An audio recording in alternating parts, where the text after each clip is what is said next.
Assalamualaikum warahmatullahi wabarakatuh. Di sini saya akan menjelaskan terkait perilaku kurs dan juga relevansinya dalam memprediksi kurs intervensi bank sentral dan juga kondisi paritas internasional, serta relasi antara inflasi, tingkat bunga, dan juga kurs itu sendiri. Nah, video ini bertujuan untuk memenuhi ulangan tengah semester di kelas manajemen keuangan internasional.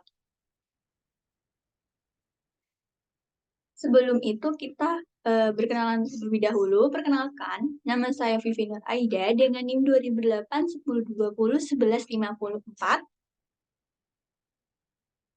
Baik, kita lanjut ke kita langsung masuk ke dalam materi. Nah, terkait perilaku kurs itu sendiri. Sebelum kita membahas tentang perilaku kurs, sebaiknya kita mengenal terlebih dahulu apa sih itu kurs itu.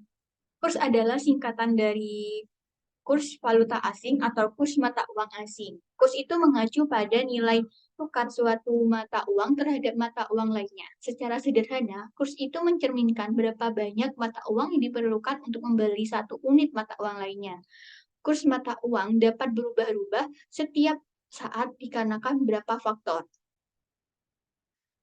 Nah, dan juga perilaku kurs ini kan sangat penting untuk dipahami dalam konteks perdagangan internasional dan juga investasi asing.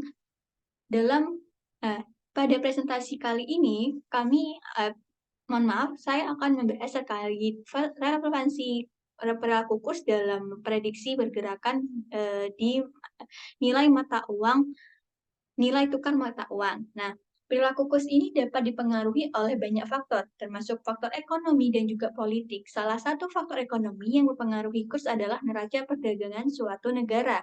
Jika suatu negara memiliki neraca perdagangan surplus, maka permintaan terhadap mata uang negara tersebut akan meningkat, sehingga nilai tukar mata uangnya akan naik.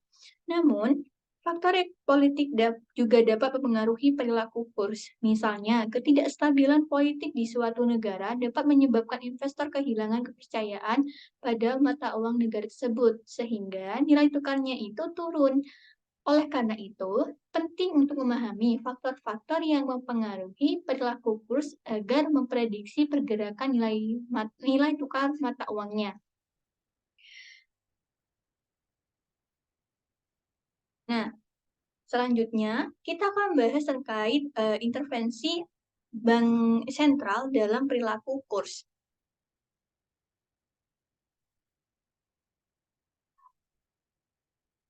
Bank sentral ini adalah intervensi bank sentral ini adalah tindakan yang diambil oleh bank sentral suatu negara untuk mempengaruhi atau mengendalikan perilaku kurs mata uang. Tujuan intervensi ini adalah salah satunya itu stabilitas kurs. Nah, bank sentral dapat melakukan intervensi untuk menjaga stabilitas nilai tukar mata uang jika mata uang mengalami mohon maaf, volatilitas yang tinggi atau pergerakan yang tidak diinginkan. Bank sentral dapat membeli atau menjual mata uangnya sendiri di pasar valuta asing untuk mengatur penawaran dan juga permintaan. Dengan begitu, stabilitas kurs ini mempengaruhi nilai tukar. Yang kedua adalah peningkatan daya saing ekspor, yang ketiga adalah perlindungan mata uang nasional, dan juga manajemen kebijakan moneter. Nah, untuk biasanya itu metode intervensi yang umum dilakukan oleh bank sentral ini adalah pembelian atau penjualan mata uang, operasi pasar terbuka, dan juga kebijakan suku bunga bank sentral. Nah, bank sentral dapat melakukan intervensi itu mengaruhi perilaku kurs, salah satunya itu dengan pembelian atau penjualan mata asing di pasar valuta asing. Nah, jika bank sentral untuk menurunkan jika bank sentral ini ingin menurunkan nilai tukar mata uang negara tersebut, maka mereka akan menjual mata uang asing tersebut dan juga membeli mata uang negaranya sendiri.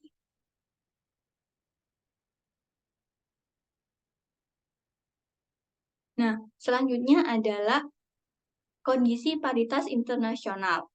Nah, dalam teori ekonomi yang menghubungkan kurs nilai tukar, tingkat harga, dan juga suku bunga disebut sebagai kondisi paritas internasional menurut IAI 2015 halaman 98. Nah, teori paritas internasional ini merupakan teori yang dapat digunakan untuk menjelaskan mengenai kurs mata uang. Kurs mata uang. Untuk kondisi paritas internasional ini mengacu pada kesetaraan nilai tukar antara dua mata uang. Ada 3 jenis kondisi paritas internasional. Yang pertama ada paritas daya beli, kedua paritas suku bunga, dan juga yang terakhir adalah paritas tingkat imbal balik. Nah, untuk paritas daya beli ini menyatakan bahwa harga barang harus sama di seluruh negara ketika diukur dengan satu mata uang tertentu. Yang kedua, paritas suku bunga. Nah, paritas ini menyatakan bahwa perbedaan suku bunga antara dua negara harus sama dengan perbedaan nilai tukar mata uang mereka sendiri. Nah, sedangkan paritas yang terakhir atau paritas tingkat imbal hasil menyatakan bahwa investor harus mendapatkan pengembalian sama dari investasi dalam mata uang yang berbeda setelah mempertimbangkan resiko. Next. Nah, untuk inflasi suku bunga dan kurs falas, nah, sebelum kita mengetahui relasinya, kita harus mengetahui terlebih dahulu inflasi itu apa, suku bunga itu apa, dan juga kurs falas itu apa. Nah, inflasi itu adalah suatu kondisi di mana harga barang dan jasa secara umum dalam suatu perekonomian mengalami peningkatan secara terus-menerus selama periode waktu tertentu. Untuk suku bunga, atau imbalan yang dibayarkan oleh peminjam kepada pemberi pinjaman dalam bentuk presentasi dari jumlah pinjaman atau deposito. Yang terakhir adalah kurs falas, nilai tukar mata uang suatu negara yang diukur terhadap mata uang negara lain. Nah, relasi antara inflasi tingkat bunga, kurs adalah inflasi tingkat bunga dan kurs itu saling berkaitan. Jika inflasi suatu negara meningkat, maka bank sentral ini akan menaikkan suku bunga untuk menekan inflasi. Kenaikan suku bunga dapat dengan adanya kenaikan suku bunga itu dapat membuat mata uang negara tersebut lebih menarik bagi investor asing sehingga nilai tukarnya itu naik. Namun, ketika kenaikan suku bunga itu juga dapat menyebabkan penurunan permintaan dalam negeri karena pinjaman menjadi lebih mahal. Hal ini dapat menyebabkan penurunan pertumbuhan ekonomi dan juga melemahkan nilai tukar mata uang negara tersebut. Nah, kesimpulan dari materi tadi adalah perilaku kurs ini sangat penting untuk dipahami dengan konteks perdagangan internasional dan investasi asing. Faktor-faktor ekonomi dan politik itu dapat mempengaruhi sehingga penting untuk memahami faktor-faktor tersebut untuk memprediksi pergerakan nilai tukar mata uang.